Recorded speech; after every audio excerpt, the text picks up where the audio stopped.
800,000 people were slaughtered. In just 100 days, more than 1 million people were killed in 1994 during the genocide against Tutsis.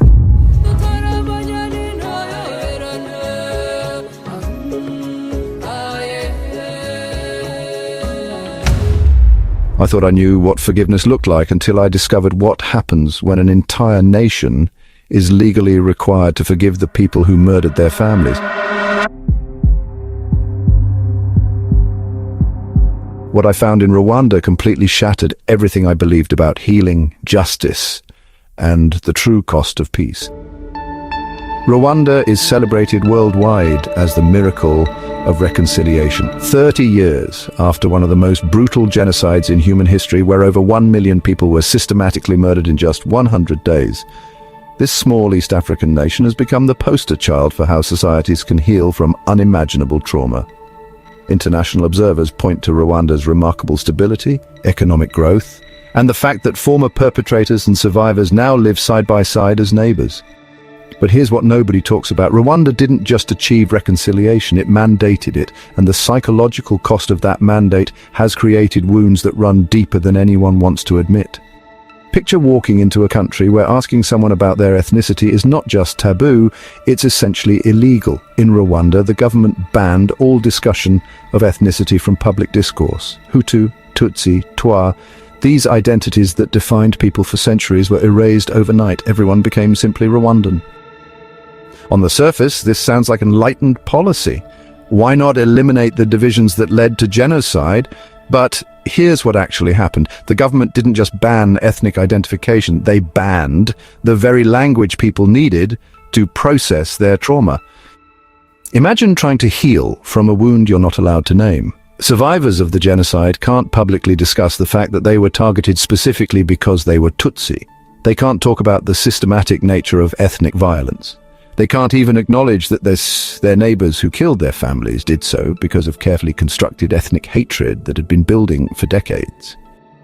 The ban on ethnic discourse became a sophisticated form of trauma burial. Government officials initially feared that traditional community courts might not be appropriate for genocide trials, given the gravity and complexity of the crimes, but they pushed forward anyway with a system that required people to reconcile without being able to discuss why they needed to reconcile in the first place. This isn't just social policy, it's cultural lobotomy. When you delete someone's identity to save their life, have you actually saved them or just created a different kind of death? The government controls not just political expression, but the very categories of thought that people can use to understand their own experience.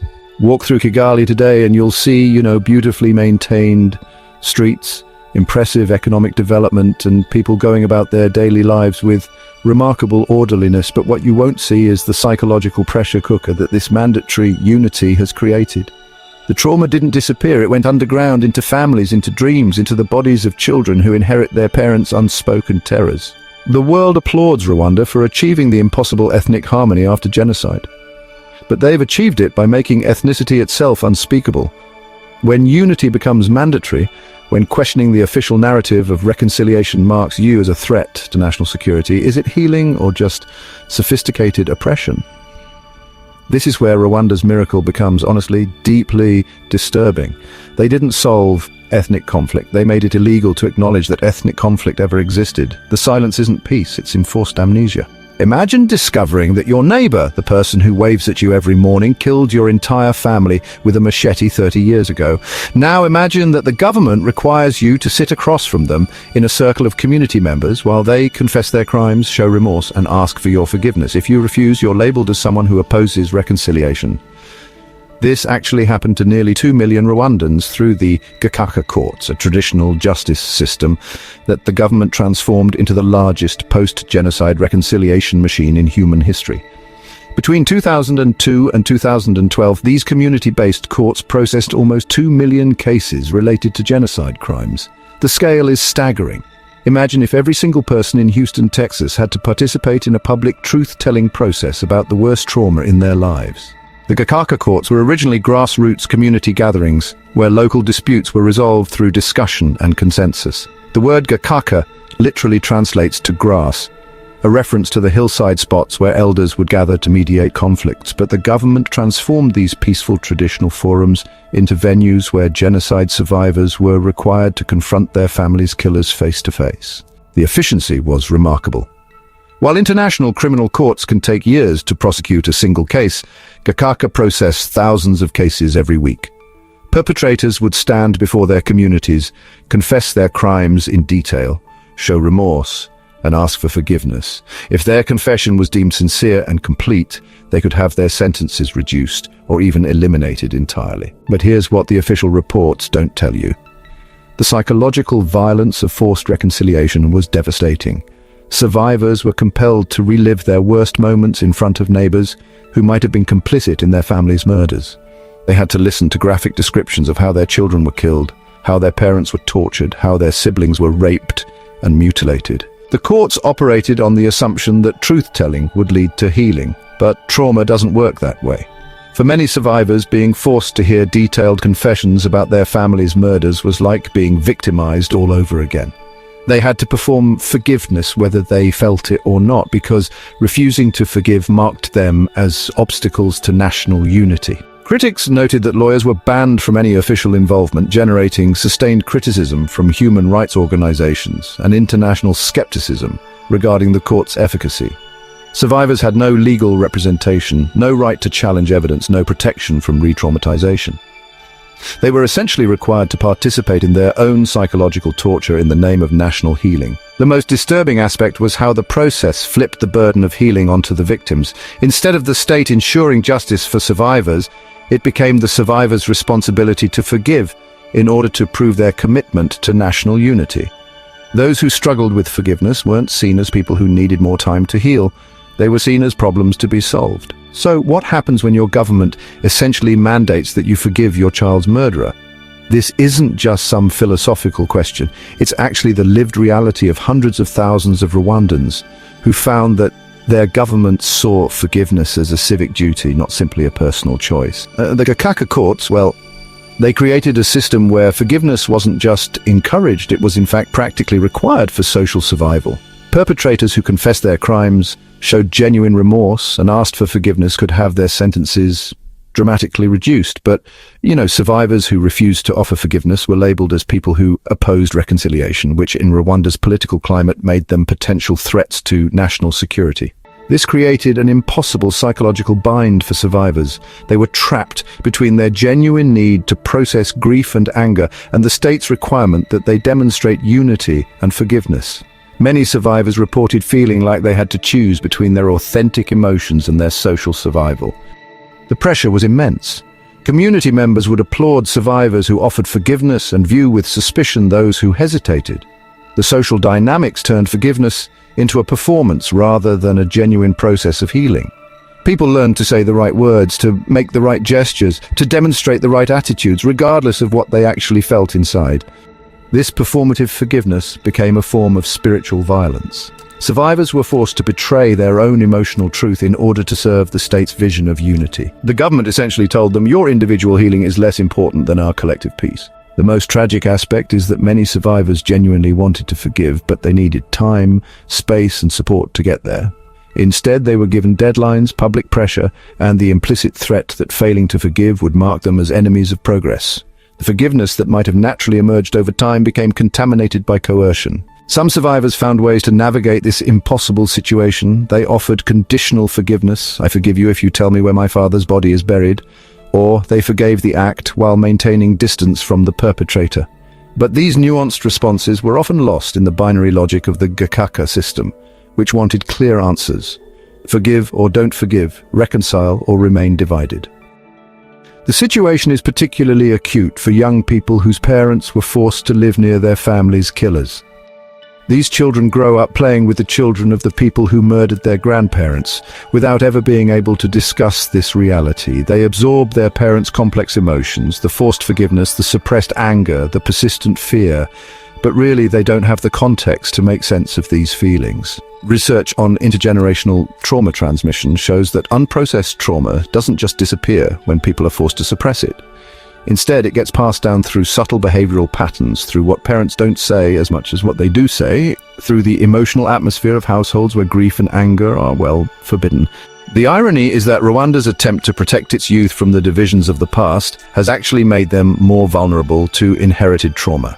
By refusing to allow open discussion of genocide experiences, by mandating forgiveness before healing was complete, and by creating a system where expressing trauma-related emotions was seen as opposition to national unity, the government ensured that trauma would continue to operate in families and communities, just below the surface of official consciousness. Young Rwandans are now coming of age with mental health challenges that their society isn't equipped to address, because addressing them would require acknowledging that the reconciliation process wasn't as complete as the government claims. They're living proof that you can't heal trauma by making it illegal to talk about. The Gakaka courts weren't just about justice. They were about who gets to control the narrative of victimhood, and that control was systematically used to reinforce existing power structures while appearing to promote equality and healing. Local-level analysis reveals a darker aspect of transitional justice that, honestly, most observers missed. The courts became venues where local power dynamics and social inequalities were reinforced rather than challenged. The pursuit of justice and reconciliation, well, it became a mask for maintaining hierarchies that had existed long before the genocide. Here's how it worked.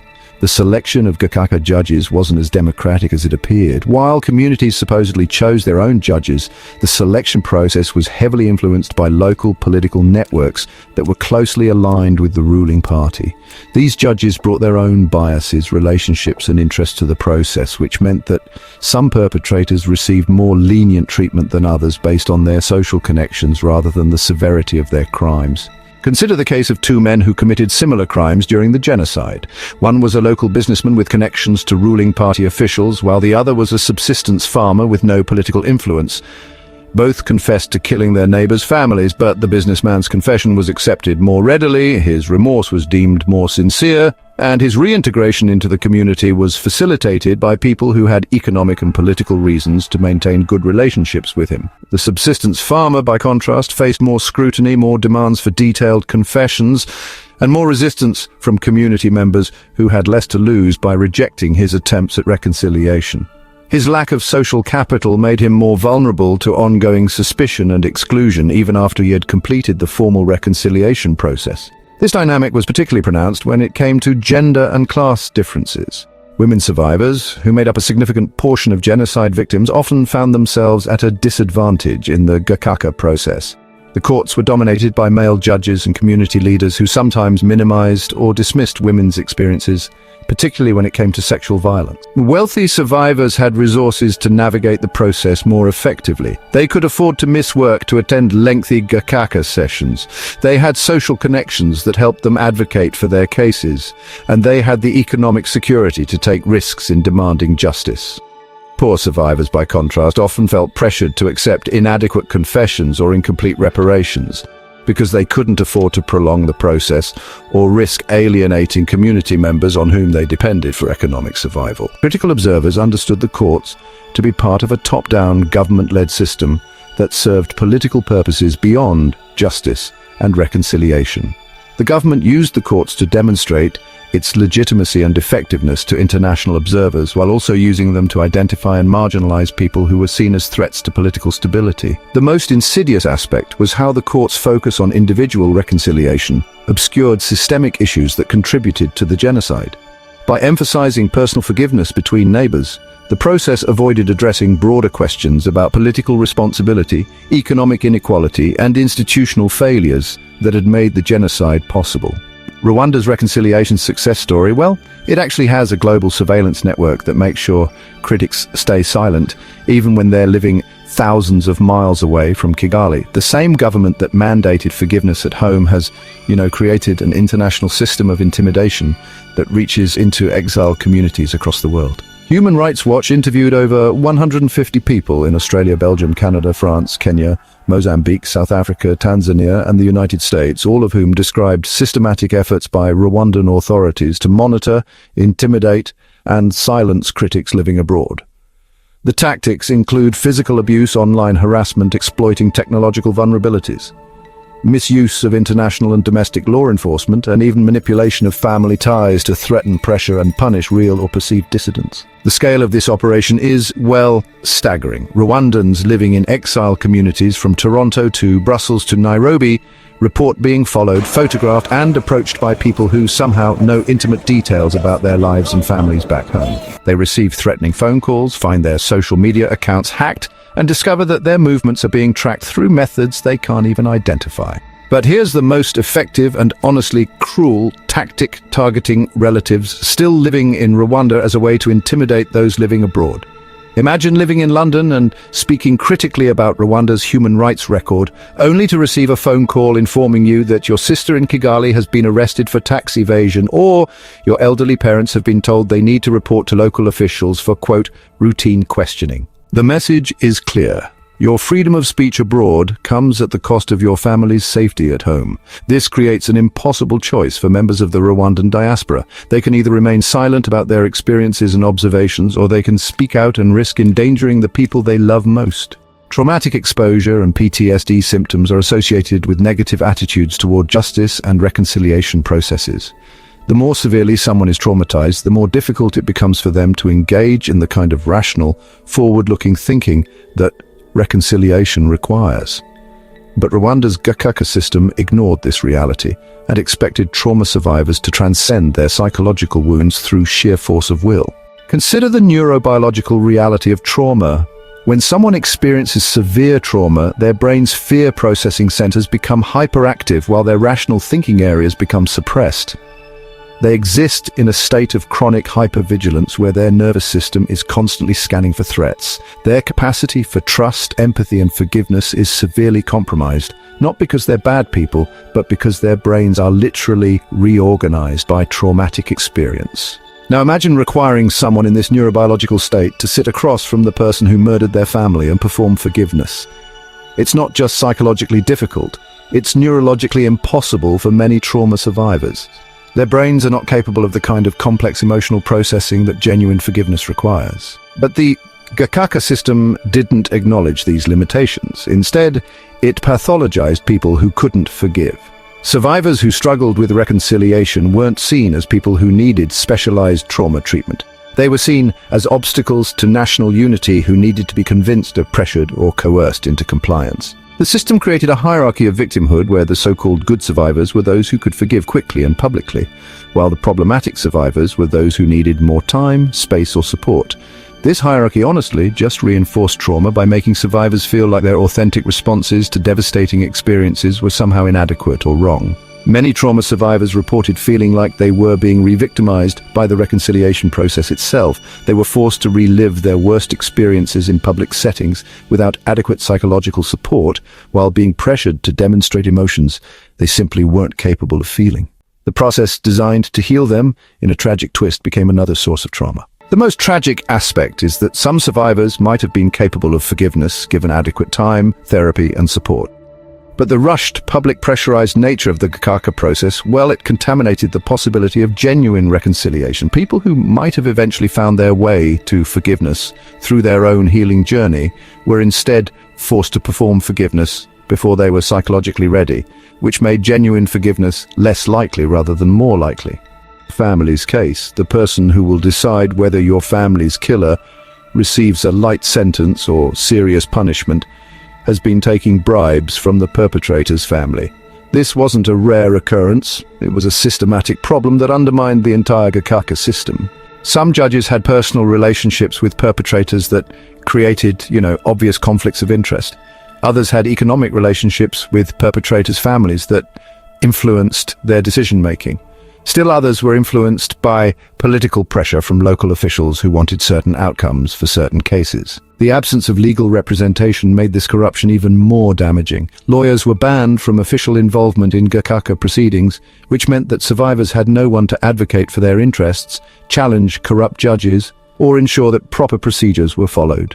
They were completely dependent on the goodwill and integrity of judges who were often compromised by personal, political, or economic interests. The corruption wasn't just individual, it was systemic.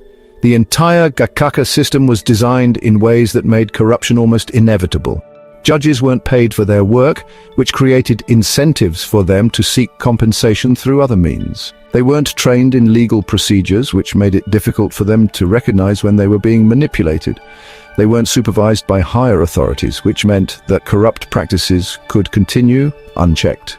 Perhaps most importantly, the political climate made it dangerous to report corruption. People who complained about corrupt judges were often labeled as divisionists who were trying to undermine the reconciliation process.